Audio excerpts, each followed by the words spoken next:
Hey everybody, welcome back. This is Chris, and today we're going to continue the Unity tutorial for data management, and we're going to actually work on passing data between objects. In the last tutorial, we were working on passing data within the object and moving it around so that you could see it in different things. I still have the script open here. Load. Oh, shouldn't be here. Boop. All right, this was the script we had last time, and we were working on passing it sort of between anything in the class. So if you push it out here, you can actually read it down here, etc. We'll work on some other things later, but that's the gist of what I wanted. Now I want something where there might be a third object, or even between these two items themselves where they want to work with each other and see what the other one's called, or see things like that. So we're going to create a third object in this case for the purposes of this. I'm going to call it Game Manager. And we're going to open it up by double clicking. It's going to say that because it doesn't like that I'm using Visual Studio. Again, it's just some weird line ending thing, but it is not a problem. It will not affect your code. Studio for this. And again, for Holy War purposes, I am moving my brackets around. Now, we have this Game Manager object. What are we going to do with it? One of the first things we're going to do with it is I want to have access to those two items within the scene. So I'm going to create a public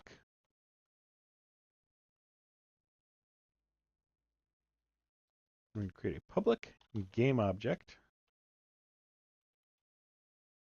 called item1 public game object item2. Now, if you remember, the reason we're doing this public is I'm going to want to actually manipulate it from within the editor. Not necessarily, but it's kind of nice to do that way. So I'm going to go back into my editor. I've got this game manager here, but I need to put it in the scene. I need to put it within the active running scene of a project, but I don't want to see it. Well, that's where we have this lovely create empty. So here's this object. I'm going to call it game manager object. You can call it whatever you want. If you only want to call it game manager or something, that's fine too. And I'm going to drag the game manager into there. Yesterday I did it by showing you there's an add component, so you can type in this way. You can also just drag and drop it right into the inspector and it will add the thing.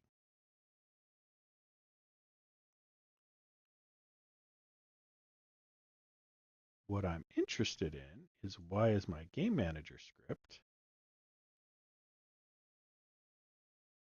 not showing these game objects? Oh, it's not saved. Why are you not saving?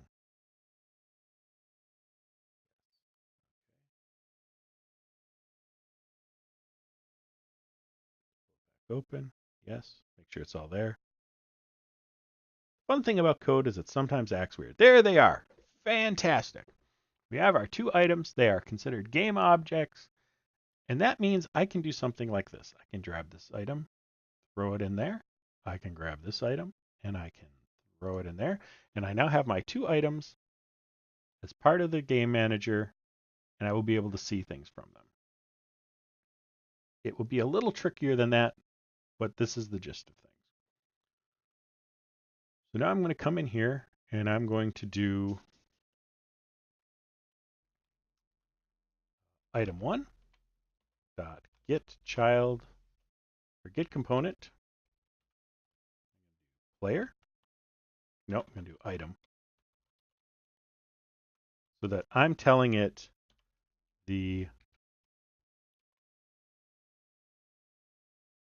I want to access information from this script. I could type mesh render, I could type box collider and get this information as well. But in this case, I want this stuff because this is what we're working with. And I want to have access to it from here. So I've typed get component, name of component I'm getting, a couple brackets, dot name of item. What I'm going to do is I'm going to debug.log. And I'm going to go save this. And I'm going to go into item. And I'm going to actually take out these debugs. We don't need them at the moment,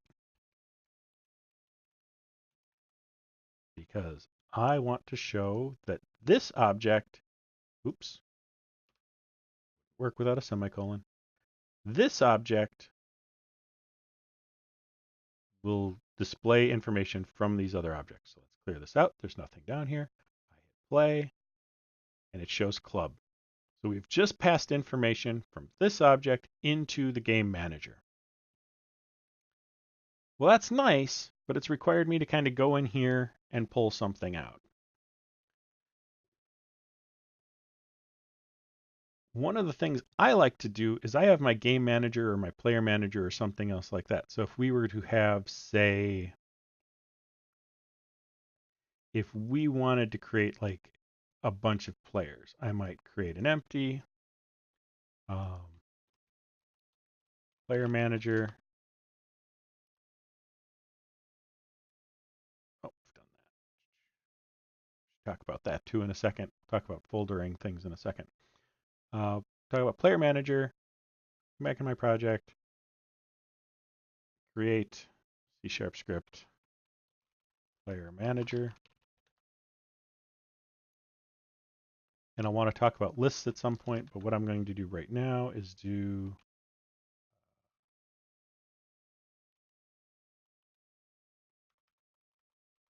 this isn't going to work quite the way I want. Let's do item this way about it. Okay, I have to close this completely for a second. Come back in.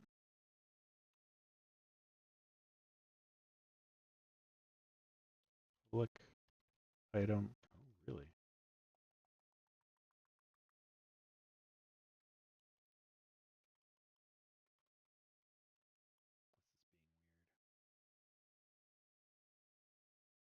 This should be visible from other things. Why are you not being visible from other things? There it is. Okay. Public item bracket bracket. And this would create an array. And so if we go into here, got this player manager, add component, player manager.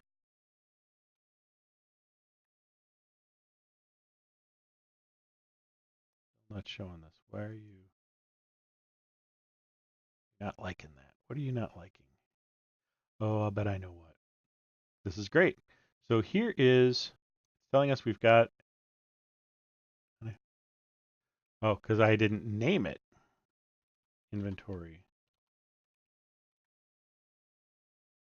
So we'll call this our inventory. We'll come back in here. Now it will be fine. We've got an inventory here. It's telling me we can array its size. What I'm going to do is I'm going to just grab these two items. Oops. My player manager. I'm going to click this lock for a second. This holds this inspector to the player manager. Now when I click on these other things, they don't show in the inspector. And I'm going to just drag them up, and I'm going to drag them onto inventory, and it throws them in the inventory. If I wanted to add a third thing, I could either drag it up there, or I could do 3, and then pick from a list of objects. We're going to cut this back down to 2, though, just to show that this is here. This is how you would necessarily get a different size of things. Sometime we'll also talk about lists versus arrays and why you'd want to use one over the other, but for right now, this is fine. This is going to do what we want, because I really don't even want to mess with the player manager. I just wanted to show that sort of functionality and that you could do that to create lists of items within another item.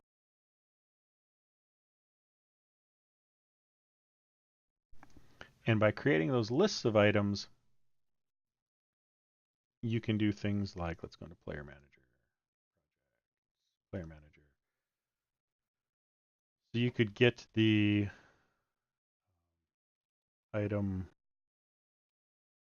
held equals inventory and get the first object in inventory and assign it to the held item. And that way you can see all of their things and move them around and play with that. We will cover this more later. Right now, what I want to do is talk about, I kind of got off track here. I want to go into Game Manager. Because while this is nice, this isn't really what I like to use these for. It's more for passing things back and forth. And I'll show you what I mean here. We've covered previously that you can create multiples of an item, a variable. So if I do another game object, item one, it'll exist like that. And we've also covered, and this is the more important one, that item one has a name of club and hit points of 5. Item 2 has a name of torch and a hit points of 10. But what if we want something that's going to be the same for all items or for anywhere in the world? And we don't want it unique to specific different objects. So let's say, round size. So let's say if we want every combat round int combat length equals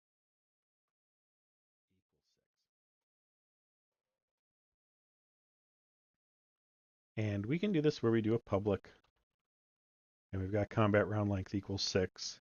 And then we can go into our player manager and go, we can create a game object equals, for this we'll just do this because public game object, game manager. And that would let us then come down here and put like game manager, get component, oh, game manager. Oh, I see what the problem is. Yep, boop, boop. Game manager object. Let's do this way. Be more specific because we have another game manager situation going on there. Game manager object. Am I just not spelling it right? Oh, Manger. That's my problem. Boop, boop. Actually, this is a good way to do this. So I'm going to right click on this. I'm going to rename. And now if I put game manager object, it will rename everything in the field. This is kind of a nice little trick to learn. It took me a long time to learn that. We'll apply. Game manager object dot get component game manager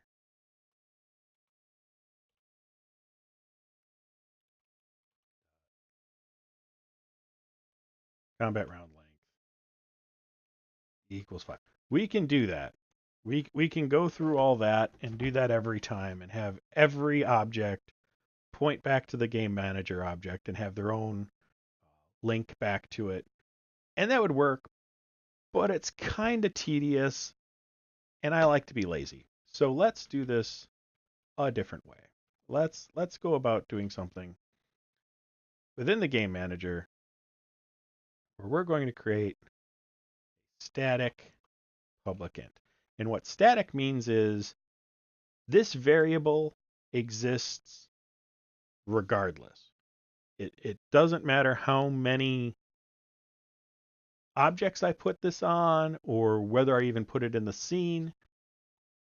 Combat round length will only exist once and it will always have the same value no matter what place is calling it. So now if I go in here, I don't have to create a specific game manager object. I can actually put game manager object and get the combat round length.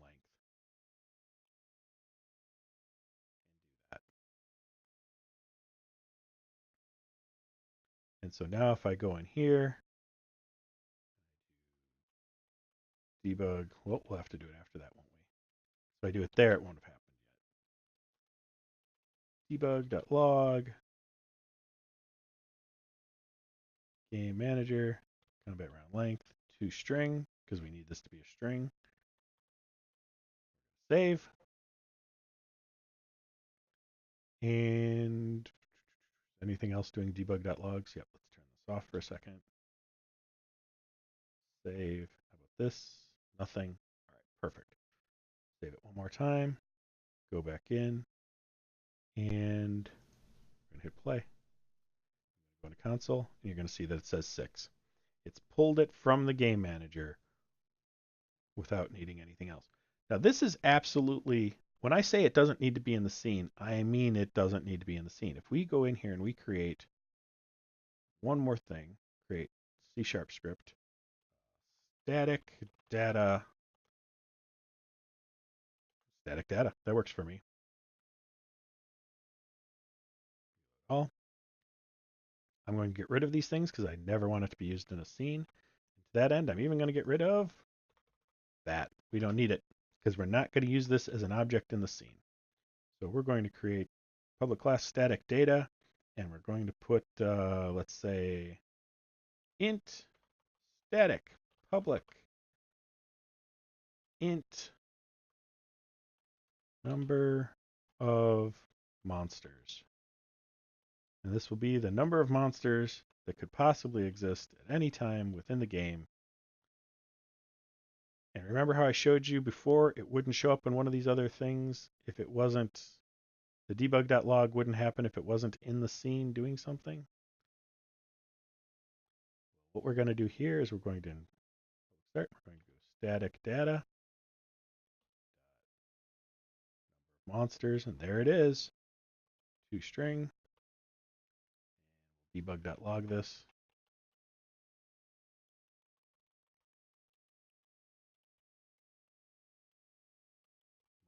Count.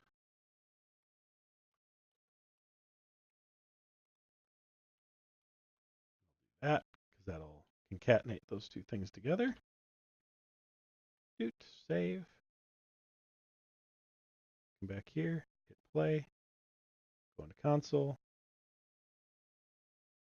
What don't you like? What don't you like?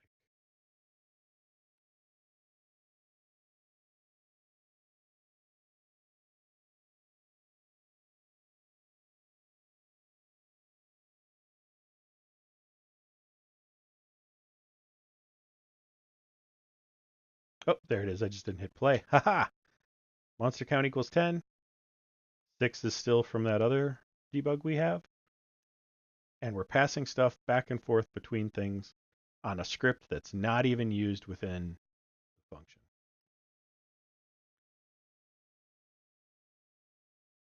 I think we're going to call it here because I want to teach you some more things about tricks we can do with static. And we will talk more in just a few minutes.